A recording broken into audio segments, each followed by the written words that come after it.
À chaque fois que je retombe sur ces photos, ça me fait quelque chose. C'est pas juste des souvenirs, c'est des moments de vie. Des journées entières, au bord de la Seine, le temps qui s'arrête, le soleil qui se couche doucement derrière les arbres. On dormait au camping, on rigolait fort. On vivait dehors simplement. J'ai grandi ici quelque part. Le matériel a changé, les cannes, les montages, et moi aussi bien évidemment. Mais à chaque fois que je reviens, c'est toujours un plaisir, toujours cette même émotion. J'ai l'impression de retrouver une partie de moi. Et tu sais quoi ? J'ai pas fini d'en créer d'autres. Je vais encore revivre ça. Je me retrouve ici, sur les berges de la Seine en Normandie. C'est vraiment un moment particulier pour moi, parce que c'est là que tout a commencé, là où j'ai pris mes premières carpes en Seine, en plus avec des bouillettes que j'avais fait moi-même. Donc ça remonte, mais franchement c'est des super souvenirs. Et ça me tenait à cœur justement de vous partager ça aujourd'hui en vidéo. Je suis arrivé la veille et j'en ai profité justement pour sonder la zone et voir si ça n'avait pas changé comparé à l'époque. Alors là, je suis un petit peu décalé puisque avant je pêchais sur un ponton un peu plus haut, mais c'est la même zone de pêche. Et mis à part le fait que j'ai beaucoup d'herbiers comparé à avant, finalement la zone n'a pas changé.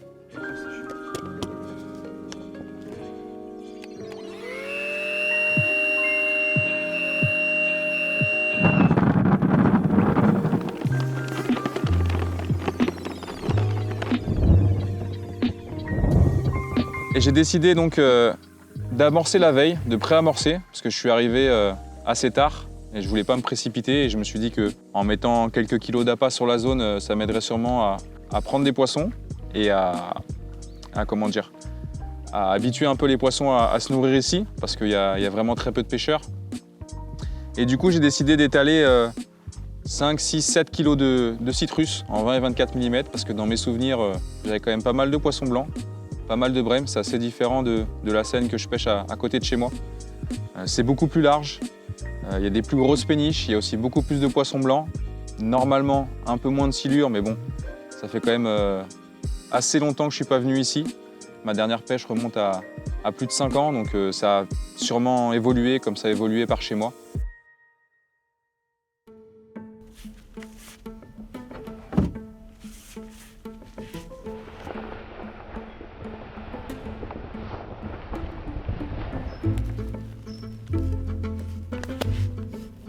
Et je me suis installé le lendemain, en fin de matinée. J'aime bien prendre mon temps au bord de l'eau et pas me précipiter.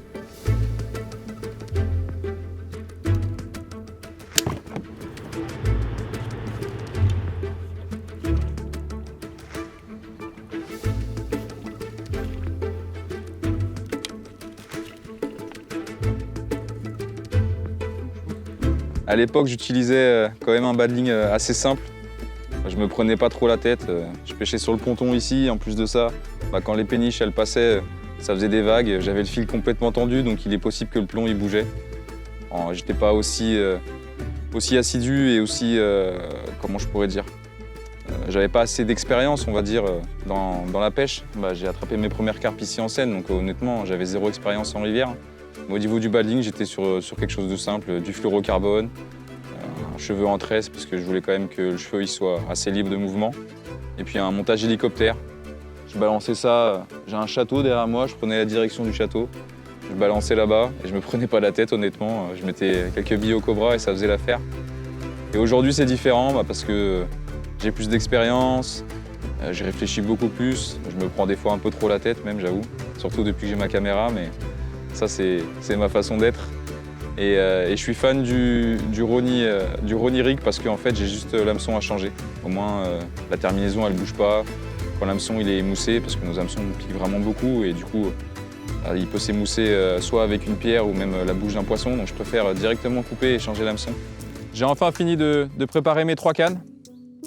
Comme à mon habitude, j'ai rien qui est prêt, mais j'aime bien faire ça au bord de l'eau. Ici, on est sur la Seine, mais pas du côté de chez moi. Du coup, c'est un peu différent. J'ai beaucoup plus de courant, c'est beaucoup plus large. Du coup, j'ai fait quelques petites modifications au niveau de mon montage. Je reste toujours un petit peu sur la même chose, mais je suis parti sur un plomb un peu plus gros. Là, je suis en 227 grammes parce que, comme je disais, j'ai beaucoup plus de courant. Après, au niveau de la terminaison, C'est un petit peu comme chez moi, parce que j'ai pas beaucoup d'obstacles. Bon, mine de rien, j'ai quand même beaucoup d'herbiers, mais c'est pas des obstacles tranchants.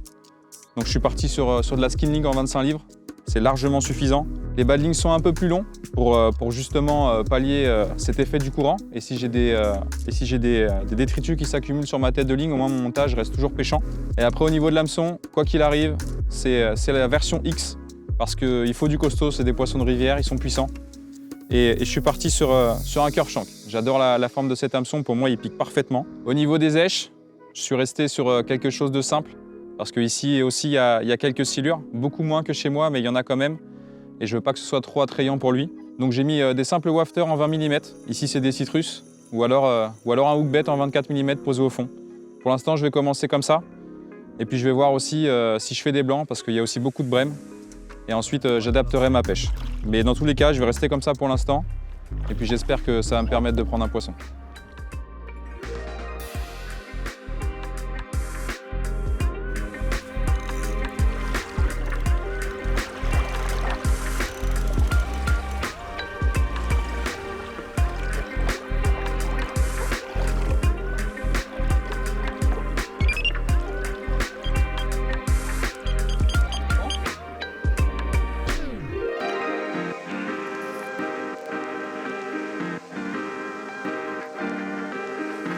Parfait.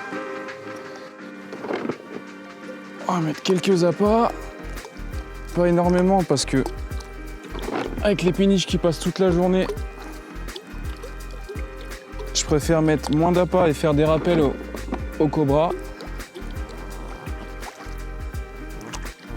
La troisième canne, elle va pêcher en bas de la cassure. De toute façon, j'ai confiance parce que quand j'étais plus petit, je pêchais sur le ponton qui est juste derrière là-bas.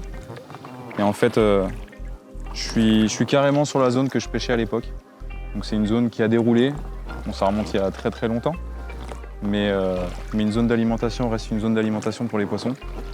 Donc je vais la poser ici et j'ai bien confiance de faire une touche sur cette canne. La deuxième, elle pêche déjà dans la pente. Celle-ci, je vais la mettre bien plus basse, dans 4,20 m. C'est très propre. Je pense qu'il y a des poissons qui doivent venir sur la plage et des poissons qui doivent longer. Donc je ne mets pas tous les œufs dans le même panier. J'en ai mis une au-dessus, une dans la pente et là je vais mettre en dessous. Je vais commencer comme ça. Et puis en fonction des touches, si j'ai des touches, mais j'espère, en tout cas j'ai confiance, et ben j'adapterai le reste des cannes. Mais pour l'instant, en tout cas ça va rester comme ça. J'ai fini de poser les cannes et pendant que j'ai posé les cannes, j'ai quelques péniches qui sont passées. Du coup en fait ce que je fais c'est que j'amorce pas énormément autour du montage. Je mets 3-4 poignées et ensuite chaque péniche, je vais à chaque fois remettre une 20-30 billes un peu partout pour faire chercher les poissons parce que ici les péniches sont assez grosses. Il y a même des bateaux de croisière donc ça tire beaucoup d'eau.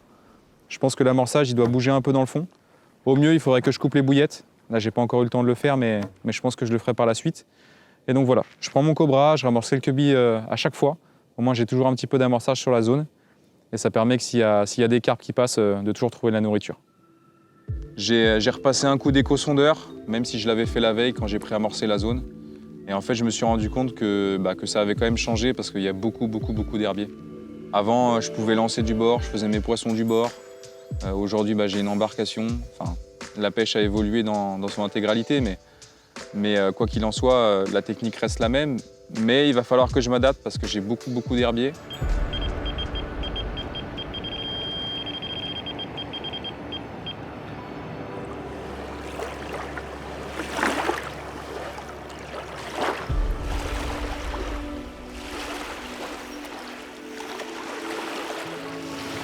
Il y a 2 grosses péniches qui viennent de passer, dont une chargée avec beaucoup de sable. Et en fait, ça aspire les bannières. Du coup, ça a abîmé la pointe de mon hameçon. Donc là, je la réaffûte un petit peu. Je change pas l'hameçon à chaque fois, mais un petit coup de réaffûtage, c'est très bien. Puis je vais les reposer parce que ça n'a rien donné de l'après-midi. Et là, on arrive au soir, donc les péniches elles vont plus trop passer. Et après la nuit elle passe plus de toute façon quand les écluses elles sont fermées. Donc je vais relever chaque canne et je vais les reposer proprement justement pour le coup du soir et pour la nuit.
Finalement, la nuit aura été complètement stérile.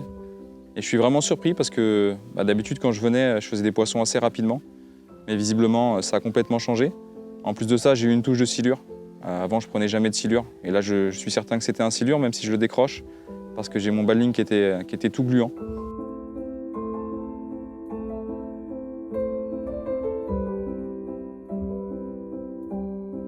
La pêche a vraiment évolué depuis toutes ces années. Et aujourd'hui, je suis donc équipé d'un Zodiac avec un éco-sondeur et je pose mes cannes comme ça, alors qu'avant, je lançais tout simplement du bord. Le plomb, il touchait le fond, je me préoccupais pas si j'avais des herbiers ou pas. Et puis ça pêchait très bien, je faisais des poissons. Et là, en fait, le fait d'avoir le Zodiac, ça m'a permis de découvrir du coup totalement la zone et finalement disposer mes cannes un peu différemment. J'en ai disposé une dans les herbiers. J'ai réussi à trouver une trouée avec ma caméra. Et ça, c'est pareil, avant, j'avais pas de caméra. Alors on peut se dire oui, avant, on se prenait moins la tête et on faisait quand même du poisson. Mais aujourd'hui, c'est vrai que j'ai du mal à poser mes cannes sans toute cette technologie. Mais voilà, j'ai posé ma canne de droite dans les herbiers. Ensuite, celle du milieu, je l'ai mis vraiment en bas de la cassure. Et en fait, je me suis rendu compte qu'il y avait des gros éboulis de pierres, et même des très grosses pierres. Donc, dans le bas de la cassure, j'ai à peu près 4,20 m d'eau. Après, bon, j'ai les péniches qui passent un peu plus loin, je vais pas beaucoup plus loin ici. Et après, la troisième canne qui est sur la gauche, elle, je l'ai mis vraiment au centre des éboulis de pierre, en haut de la cassure. Je pense que c'est un bon spot parce que ça doit être une source de nourriture pour les poissons. Il doit y avoir des écrevisses, des moules. En tout cas, à la caméra, j'ai vu quelques petites corbicules. Et après, j'aviserai en fonction du résultat. Soit je bougerai des cannes ou je continuerai comme ça. J'amorcerai peut-être un peu plus. Parce que c'est vrai qu'avec les péniches, comme je disais, comme je dis, l'amorçage, il bouge beaucoup. Donc voilà, c'est pas simple. Le reste de la journée a été aussi plutôt calme. Enfin, plutôt calme au niveau des touches. Parce que le trafic de péniches est vraiment impressionnant. Dans mes souvenirs, c'était pas comme ça. J'avais quelques péniches la journée qui passait, mais pas autant. Et en plus de ça, maintenant, il y a aussi les bateaux de croisière. Peut-être 5, 6 dans la journée, ça fait des très gros tirants d'eau.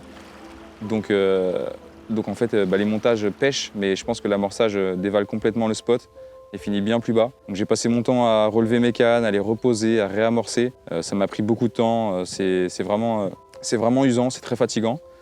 Mais voilà, j'essaye de faire tous ces efforts-là pour me permettre de faire un poisson.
Enfin une carpe. Après, je sais pas, 50 bateaux. Les bateaux de croisière, ils ont été vraiment pénibles. J'ai replacé mes cannes à, je sais pas quelle heure il était, 3h30 du match, je crois. Pour justement avoir des cannes qui pêchent correctement, avoir de l'amorçage sur les spots. Parce que c'est devenu une autoroute. Il y a eu, je crois, dans la journée, 6 bateaux de croisière, un truc comme ça. Et des tirants d'eau comme j'ai jamais vu. Et là, la canne qui était placée dans les boulis de pierre qui part ce matin comme une balle. J'ai tout de suite su que c'était une carpe, vu le départ. Et ça fait bien plaisir. En plus, ça va, ça fait partie dans la moyenne haute, entre guillemets, de ce que j'ai pu prendre à l'époque. Donc je suis content. Ça fait plaisir. Et c'est ce dernier matin où je fais une touche au lever du jour et je réussis donc à prendre une carpe. Je suis vraiment super content parce qu'honnêtement, c'est tant d'efforts, c'est super fatigant. Je dis pas que j'allais baisser les bras, mais presque parce que c'est vraiment chiant. Honnêtement, toujours prendre ses cannes, partir en zone, enlever les herbiers, reposer la canne. Et puis on voit sans arrêt des grosses péniches qui passent. Et honnêtement, moralement, c'est difficile. Elle est enfin là, après tant d'efforts. Honnêtement, je pensais pas que j'allais réussir à prendre une carpe. La pêche a totalement changé comparé à avant. Bon, ça fait déjà bien 5 ans que j'ai pas remis les pieds ici, donc ça a pas mal évolué. Surtout le trafic des bateaux. Il y a beaucoup de bateaux de croisière qui font des gros tirants d'eau. Ça m'oblige à remettre les cannes régulièrement, à réamorcer régulièrement. Mais la récompense est là. Vraiment une belle commune. Un poisson, je dirais, au-dessus de la moyenne un peu. Parce que avant, je prenais pas des carpes aussi grosses que celle-ci. Elles étaient quand même un peu plus petites. Donc je suis vraiment content. Et quoi de mieux que de revenir ici, bon, galérer, mais prendre une carpe. Et je suis vraiment content. Ça me remémore plein de beaux souvenirs de voir une carpe ici. Ça me rappelle mon enfance. Et ça me permet de boucler, on va dire, une partie de ma vie, une partie de mon enfance, en revenant prendre une carpe ici, là où tout a commencé. Et c'est juste magnifique. Malgré que j'ai fait qu'une seule carpe, je suis quand même assez satisfait de ce résultat parce que ça reste un poisson en Seine sur 2 nuits, c'est quelque chose de très très bien. Parfois même chez moi, j'ai pas ce résultat-là. Encore honnêtement, je trouve que sur un fleuve comme celui-ci, faire un poisson par 24 heures par nuit, c'est déjà très bien. Donc je suis assez satisfait. Il faut avouer que j'étais un peu déçu sur la première journée, la première nuit et le lendemain aussi parce que j'avais rien pris. Et je me suis dit que, je sais pas, que je pêchais mal, qu'il y avait un problème. Après, avec le gros trafic des péniches, j'ai vite compris que c'était pas forcément de ma faute. Mais voilà, je m'en suis donné les moyens, j'ai cherché, j'ai réussi à déclencher une touche et j'ai fait cette superbe commune, donc je suis vraiment super content. Comme je dis, c'est un endroit assez particulier pour moi. Je venais en vacances ici quand j'étais petit, depuis que j'ai l'âge peut-être de 5 ans. J'ai attrapé mes premiers poissons au bout du ponton, je pêchais au cou, j'attrapais des perches, je venais le soir, je pêchais l'anguille avec mon grand-père et mon père. Et ça, c'est des sacrés souvenirs. Donc voilà, c'est bon parfois de revenir aux sources et de se remémorer les bons moments de notre enfance. Et c'est pourquoi je suis venu ici. Donc on va dire que le poisson, c'est le petit bonus de la fin et ça, c'est plutôt cool.